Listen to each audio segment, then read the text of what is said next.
you guys are going to see a much more low-key Sgt Q today. So you guys want to hear my conspiracy? Yeah, okay, of course. So this Always. has not been out there in the public, so I'm putting this out there for the And first time. disclaimer, conspiracy. This is not true facts. No. This is what I think. Once I understood how to take control of my mental health journey, everything changed for me. That's how I became a homeless janitor to multimillionaire CEO.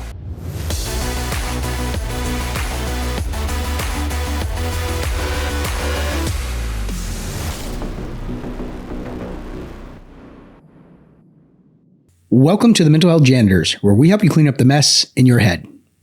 I'm your host, Sgt Q, and with me as always, Doc Jess. Thanks for being here.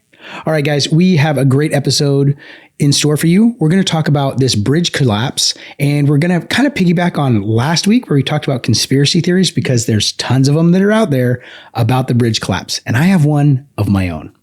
Then we're going to talk about some new advancements, which are the FMRI, which is the functional magnetic resonance imaging. It's how they're able to see your brain and the operations and the synapses inside of it. We've mentioned it before, but we're going to do a deep dive into what that does and some of the results that they found around PTSD. We're also going to talk a little bit about my personal journey going from a homeless janitor to a multimillionaire CEO. So that'll be fun for you guys to learn a little bit more about me and my history. Then we've got a tool for our toolbox. What is it, Jess? Yeah, so it's going to tie into the new advancement we're going to talk about in that specific research study out of Yale. It's really going to surround what we as therapists and psychotherapists talk about cognitive processing therapy, or CPT. And it's too long to really get into right now, but it's really exciting and a really good tool that you guys can have at home to help process through some of your own traumas. Fantastic. All right, you guys are going to see a much more low-key Sgt Q today. I've been fighting these allergies for the last 5 days, so my voice is not where it should be. And so Casey's even changed the levels of the mic. So just bear with me. You're going to get a much more low-key Sgt Q today. Maybe even acquired one. Yeah, maybe. All right. Well, Jess, Just kidding. you want to do our card? Yeah. Oh, yeah. So do I tell him? Yeah. Tell him again what it is. Yeah. Remember, I got these cards for Q for Christmas because he's one of those, guys at the party that has all this crazy random knowledge. And you're like, what? How did you know that? Right. So I read a lot. He reads a lot and he retains it. That's a lot of people read a lot, but to read and his ability to retain it is absurd. So I got him these, and they're fun because he's actually known quite a bit of them. Random knowledge. So today our question is, which is larger, the United States, Africa, or Antarctica? Antarctica.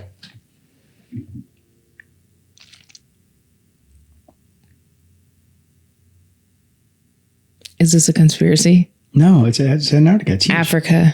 What? You can fit the contiguous United States, China, India, and most of Europe into Africa and still have room left over. You can also fit more than 2 Antarcticas in Africa. Oh, okay. Make some time if you visit Africa. There's a lot to see. Dang. I've been all over Africa. Actually, I've been from Cape Town, which is this most southern point. And then I've been up to Malawi. I've been to Eswatini.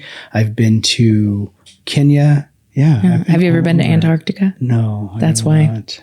You got to go there. But I'm telling you, conspiracy theory, Antarctica's bigger because the ice shelf. I'm telling you. There it is. I knew it was coming. Earth is flat. I knew it was coming. Antarctica actually surrounds the whole globe. It's like a plate, right? That's how the water stays level. We should give him the point. The ice shelf. No. Well, that leads us right into our current event, Q. The bridges. The bridges, conspiracy theories around the bridges. All right, let's get into it. Yeah. Okay, so there was this bridge that collapsed in Baltimore. It was hit by a cargo ship last week. And so there's some video of it that was shot by an amateur videographer who was just doing some maritime video for a project he was working on. So we have a really cool shot of this, and you see the ship. It's moving toward the bridge. It's a suspension bridge, so it's moving toward the bridge. No, not suspension bridge. It's cantilevered. So the bridge is cantilevered and it's heading toward in a shipping lane like it's supposed to, and then it loses power. And then the power comes back on. But by this time, the ship is way outside of the channel. They had dropped the anchor. It swings and it hits the bridge. The whole bridge collapses on top of the ship. And so all kinds of questions. And of course, tons of conspiracy theories are popping up now.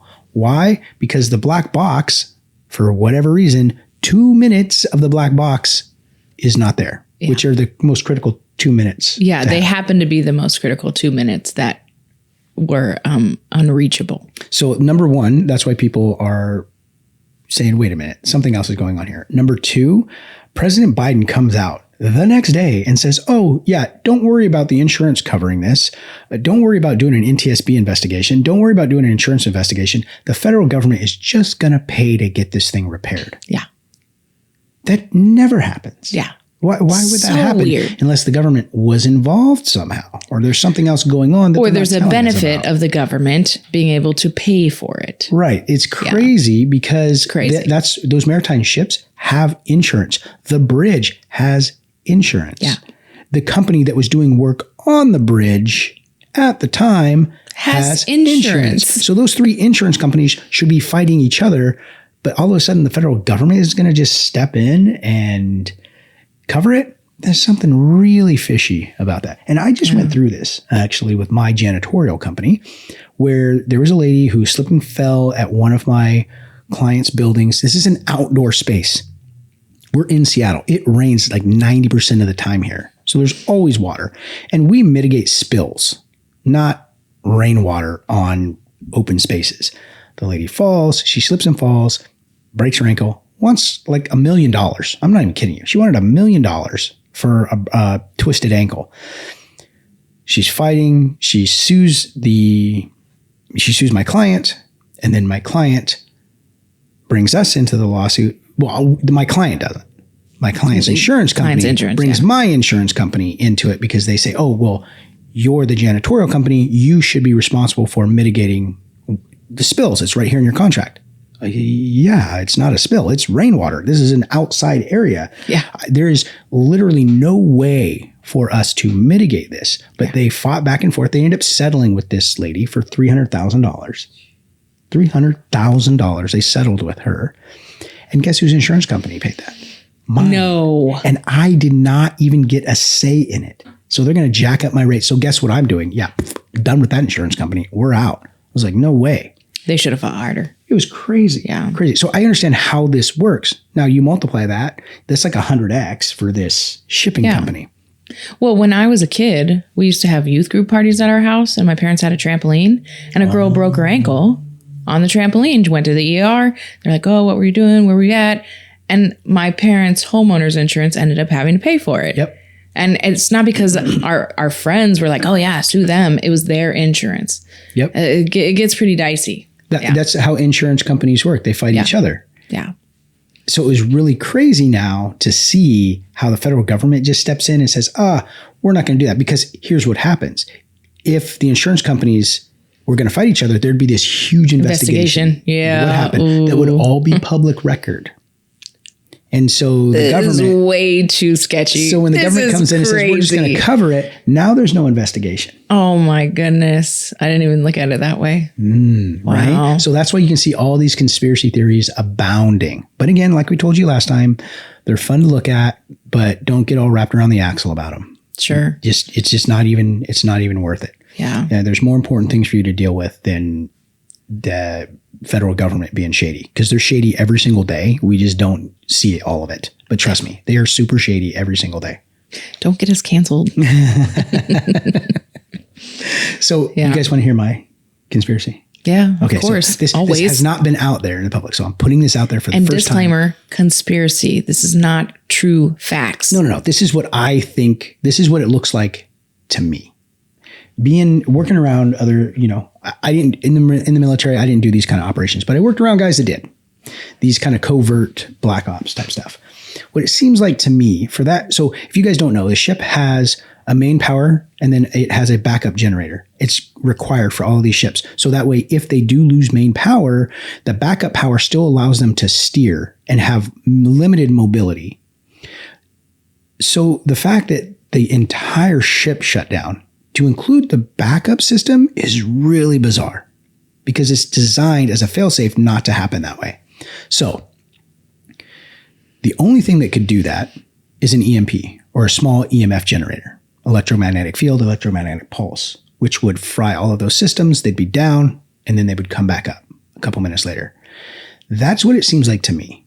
So my conspiracy is this, that there was something on that ship that was leaving that the government didn't want to leave.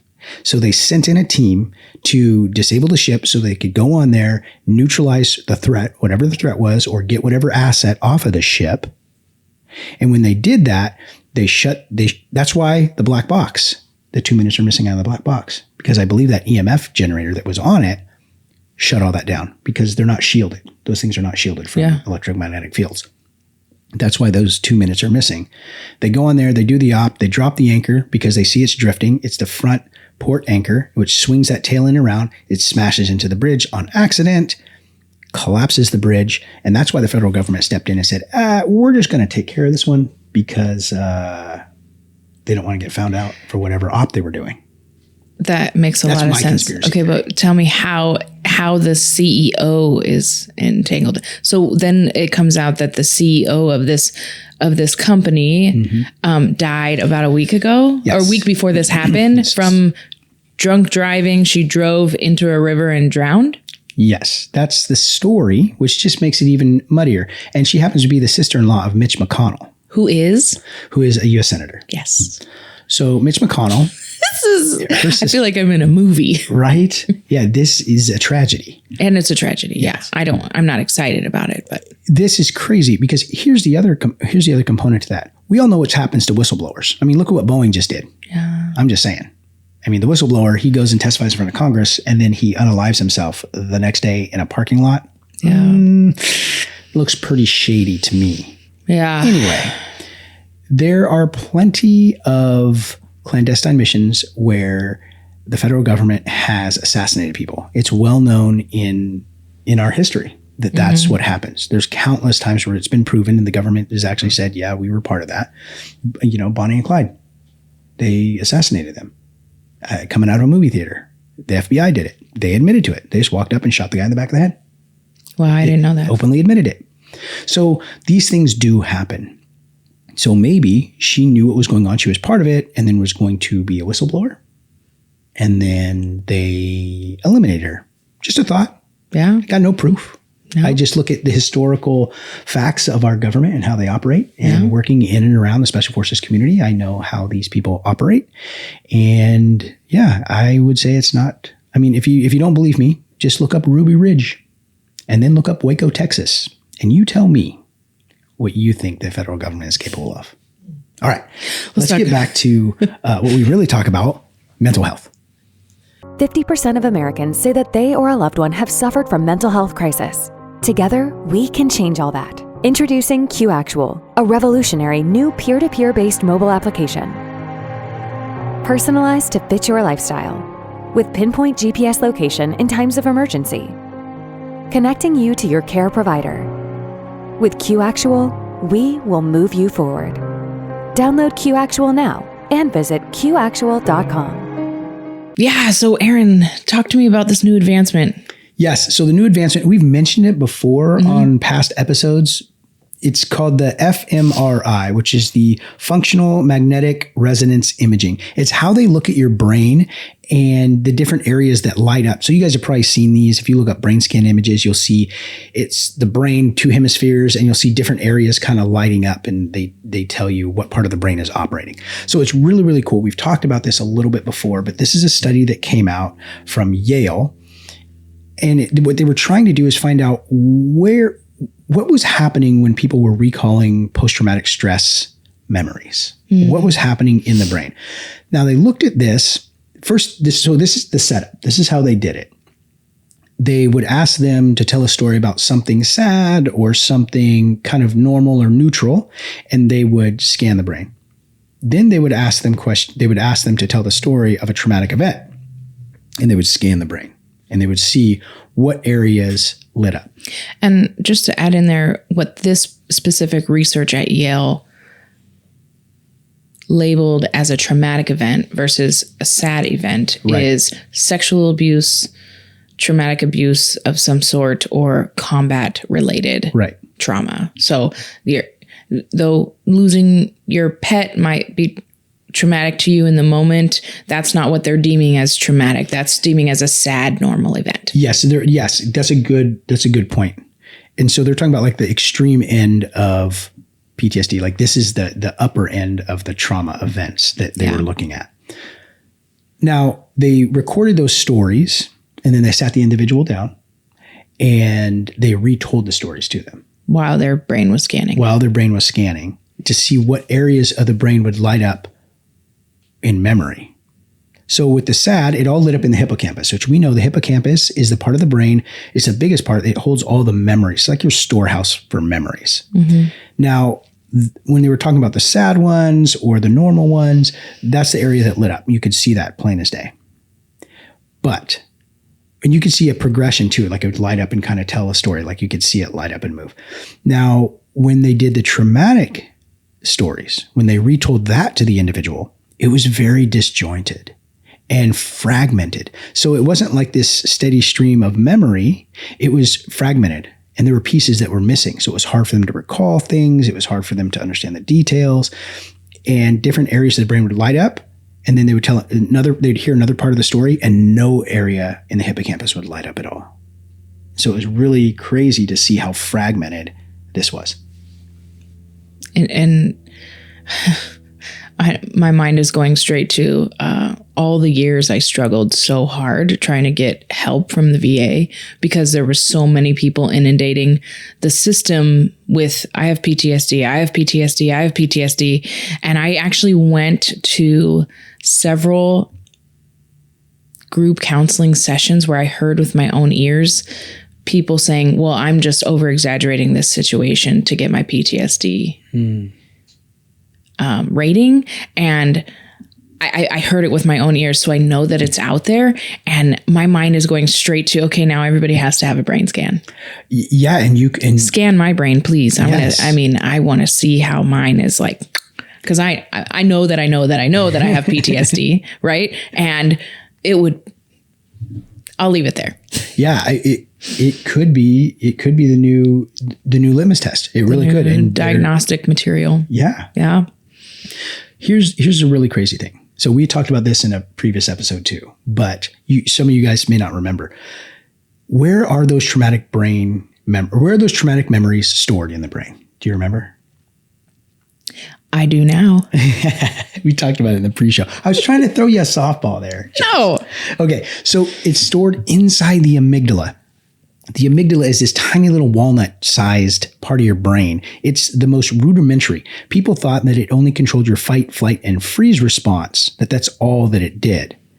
But what they found is that your traumatic memories are actually stored inside of that part of the brain, which is crazy. So we've been looking for these traumatic memories in all the wrong places. We've been looking in the hippocampus. That's why it's so fragmented. But which makes sense why anytime you're triggered and and those traumatic memories are triggered, why you go straight into fight, flight, or freeze. That's right.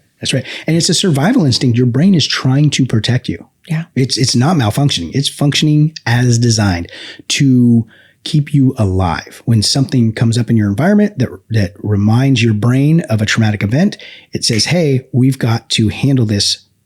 And it goes directly into fight, flight, or freeze. Yeah. Now, sometimes that's helpful. Sometimes it's not. Yeah. Right? Here's an example when it's not helpful. When you're on your way into church and you see 3 people that remind you of a traumatic event that happened, and you automatically start feeling uneasy and your heart starts beating out of your chest, and so you leave. Now that's where it's not helpful. I'm interested in where this story is stemming from. Where it is helpful is when you are that fight, flight, or freeze response, that automatic, let's go to work, is when you're walking through the parking lot at Home Depot and 3 guys try to rob you. Yeah. And you put one in the hospital, you hold the other one at gunpoint, the third one runs off. that is where it is helpful. So you can see that's the brain just trying to keep you alive. And that is confirmation that both experiences he just labeled as examples actually happened to him. Yes. Both of those have happened to me. Okay. Interesting.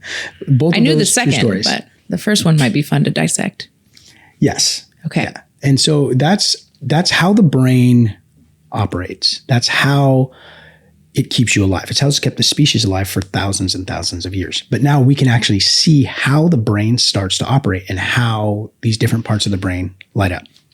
Yeah, that's good. Pretty fascinating, right? Very fascinating. All right. The more you know. Yeah, so I'll share our scripture today, and then we'll jump into the tool practical. So scripture today is found in Proverbs 4:20-22, and it says, "My child, pay attention to what I say. Listen carefully to my words. Don't lose sight of them. Let them penetrate deep into your heart, for they bring life to those who find them and healing to their whole body." And the reason I love this scripture is because all these researches that we've been diving into show that our body is literally equipped to heal itself. And the things that the Lord tells us in these scriptures are regimens for healing. So if we talk about holding every thought captive, the Bible has told us in many scriptures about holding our thoughts captive, thinking of things above, thinking of things that are pure and righteous and good and true, right? And so if we think about something that's true, if we're thinking on things that are true, if I come across maybe the first example, I'm heading into church, I see 3 people, I got to dissect, like that fight or flight comes in, but I have to dissect what's true. Yes. What's true is I'm at church. These people are at church. These people are not the people that my brain is trying to tell me they are, right? So we're unpacking the truth. Right. And so there is healing for our whole body when the Lord talks about don't lose sight of them, his words. Let them penetrate deep into your heart, for they bring life to those who find them and healing to the whole body. So I thought that was a good verse for that. Yeah, no, it really is. Because what you focus on, you find more of. And so if you're focusing on those things that are good and true, then your brain's going to start searching for those in 100%. your day. Yeah. But if you're looking for the other ones, the dangerous things, the bad things, the what ifs, then you get what I call stuck on stupid, and you become very hypervigilant, which is the actual term for it, hypervigilance. Yeah. And then you stress yourself out all day. Yeah. One of the great things about the Bible is it's timeless. Yeah.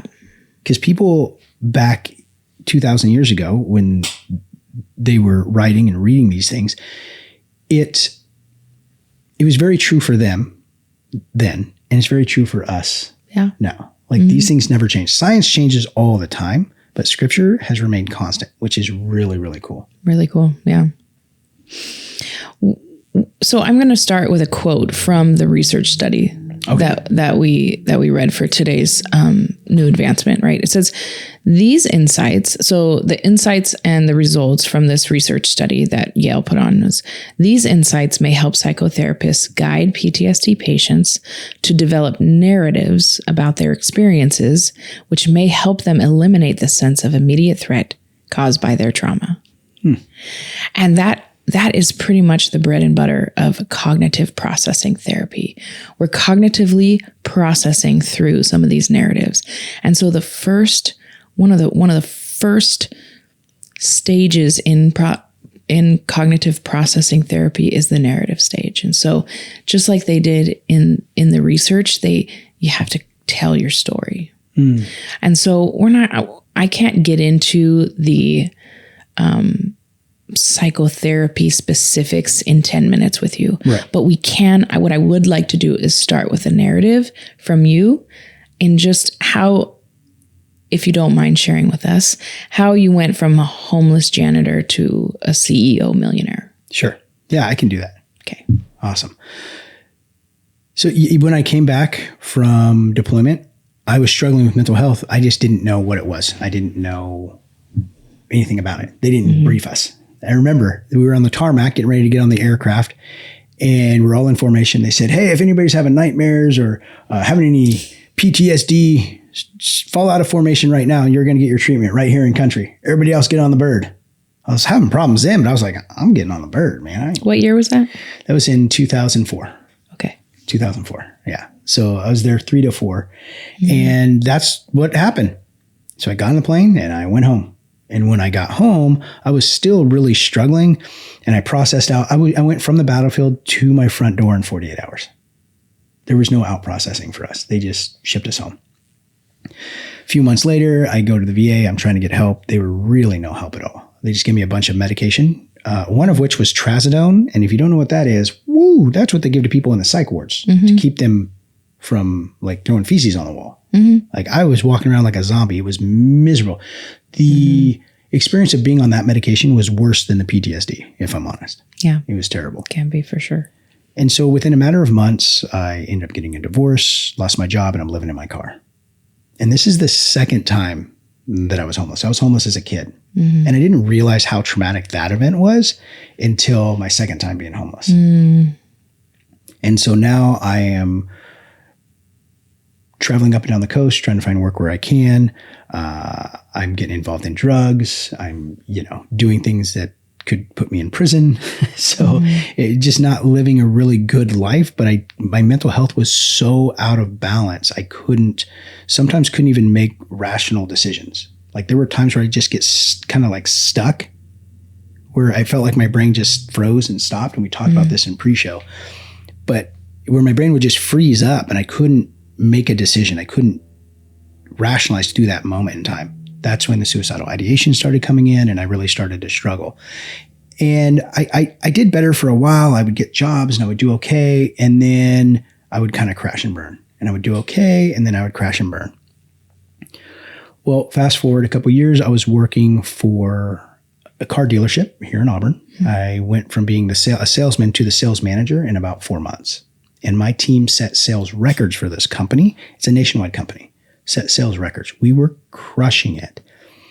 And then December 22nd of 2007, I came home and there was an armed man in my house.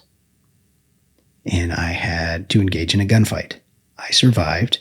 He did not. I was barely hanging on by a thread with my mental health anyway.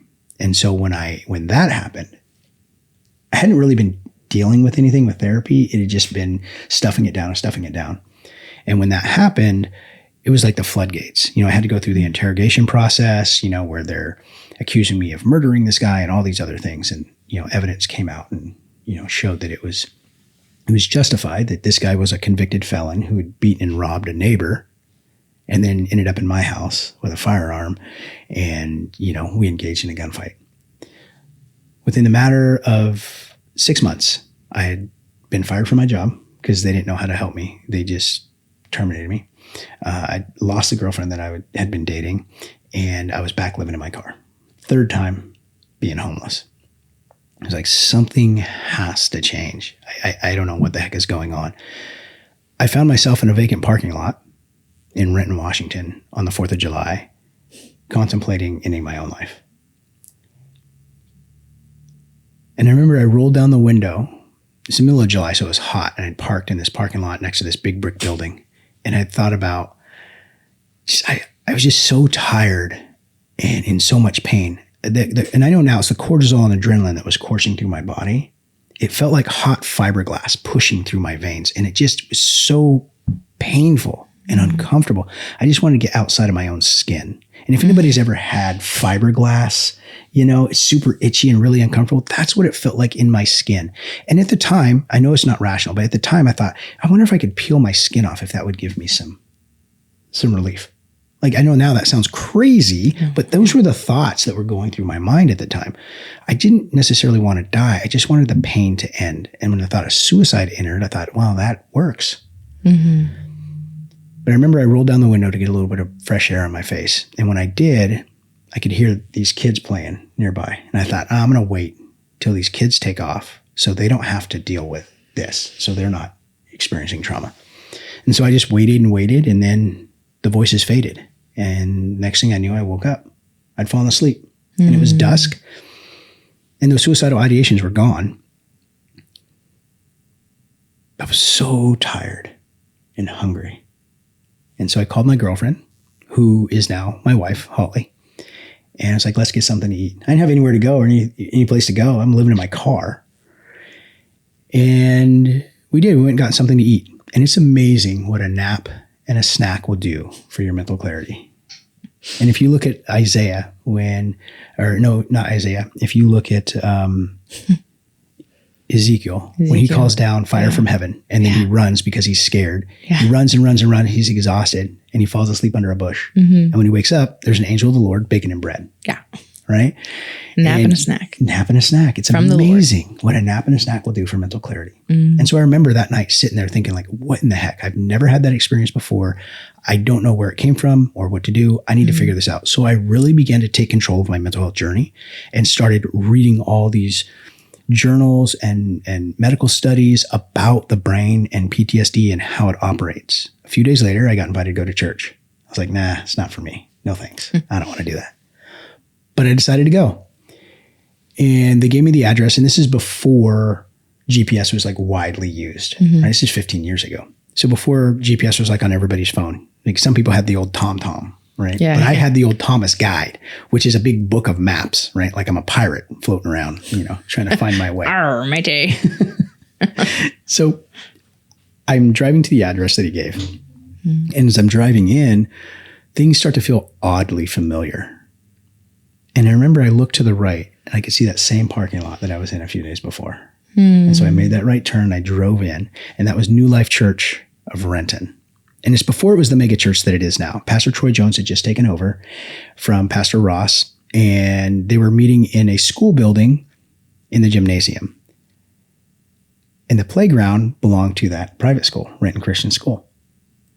And so it was so creepy to drive back in. Like I can still see it right now, driving into that parking lot and thinking, did I actually die? And I'm living some crazy Groundhog's Day, like where I got to live this day over and over and over again. And remember, I pulled in and I backed in and I parked, and I'm looking at the building and I can see where I was parked before, and I'm looking at the building and I'm watching all these people go in. And I thought, I don't know what's on the other side of those doors when I go in there. Like, what? I'm so freaked out. But I went in, and it was a church service, and it was Pastor Troy talking about feeling lost and alone and with no hope. And I thought, man, this guy is reading my book. This is me. This is crazy. So he did his series. I went back for a couple of weeks. He finished his series. He gave the altar call, and I thought, okay, this is what I got to do. I just give my life to the Lord, and then everything's going to be fine. How naive I was, right? So I go up there and I pray and I give my life to the Lord. But nothing changes for me. I'm still dealing with anxiety. I'm still dealing with PTSD. I don't know what to do. And so I met with one of the pastors, who is now a very good friend of mine, Pastor Lorton. He could see right through me. And so he asked me to join a small group. And I did. A small group of guys that were studying the Bible. It was Luke and CJ and True. And I just got to go to CJ's 50th birthday. And he asked me to say a few words. And so I told this story right here. That CJ sat with me, and Luke, they sat with me week after week, helping me to read and understand the Bible and my place in it. And I had so many questions. You guys know I'm a journaler. I journal. And so I was writing down all these questions. I didn't understand the Bible or what was going on. And they walked through that with me and answered all my questions. Even if they didn't know, they'd go find a pastor and then we'd answer the questions. So every few weeks, they would say, all right, well, this week it's just Aaron's question. So I'd pull out my book and I would ask all these questions, trying to figure it out. At the same time, I'm reading these medical journals and I'm learning how the brain operates and what the Bible says. It's the same thing. Same thing. It was amazing. And so I created a little plan just for myself to overcome trauma. A few months later, Pastor Lauren asked me to go to Mexico to build a home for a homeless family. I was like, no, thanks. I'm not interested in that. I don't want to do that. And if you know me long enough, that's the story of most of my life. When God calls me something, I'm like, oh no, God, I don't want to do that. That's not for me. But I did. When I went to Mexico and I built that house for the first time, that was the first time that I felt anything other than despair and hate, sadness. I was helping other people and I felt great. And I didn't know what that was, but I knew I needed more of it.